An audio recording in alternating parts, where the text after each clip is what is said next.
अस्सलाम वालेकुम दोस्त। गाइस, क्या एक नमाज पढ़ने वाली औरत बेनमाजी शौहर के साथ निकाह में रह सकती है या नहीं?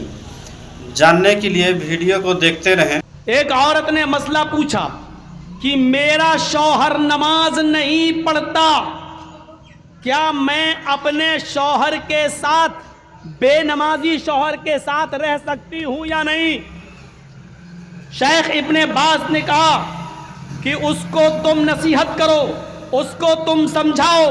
3 दिन, 10 दिन, 20 दिन, 1 महीना, अगर वो मान जाए और नमाज पढ़ने लगे तो ठीक। उसने फिर मसला पूछा कि कई सालों से मैं समझा रही हूं लेकिन नमाज नहीं पढ़ रहा है, मेरा अपने बेनमाजी शौहर के साथ रहना जायज है या नाजायज?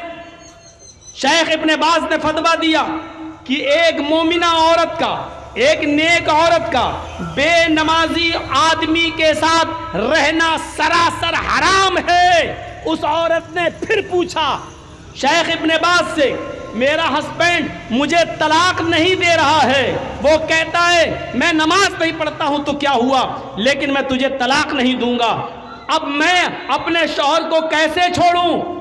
शेख इब्ने बाज का फतवा था कि जब तेरा शौहर नमाज ही नहीं पढ़ता, और जब नमाज नहीं पढ़ता तो वो मोमिन ही नहीं है, और जब मोमिन ही नहीं है तो तू उसके निकाह में ऑटोमेटिक नहीं है, और जब उसके निकाह में तू नहीं है तो तलाक की जरूरत ही नहीं है। निकाह काजी से फिस्क करा और एक हैज, एक पीरियड इंतजार करके अपना दूसरा निकाह कर ले, शौहर तलाक दे या ना दे, क्योंकि बेनमाजी जब मोमिन ही नहीं है तो तलाक की ज़रूरत भी नहीं है, तो इद्दत गुजार के दूसरा निकाह कर सकती है। यहाँ से आप अंदाज़ा लगा सकते हैं मेरे भाइयों कि एक नमाज पढ़ने वाली औरत को बेनमाजी शौहर के साथ रहना जायज़ नहीं। तो आपने सुना मेरे दोस्त, अब आप फैसला करें, आपको नमाज पढ़ना है या बेनमाजी होकर रहना है।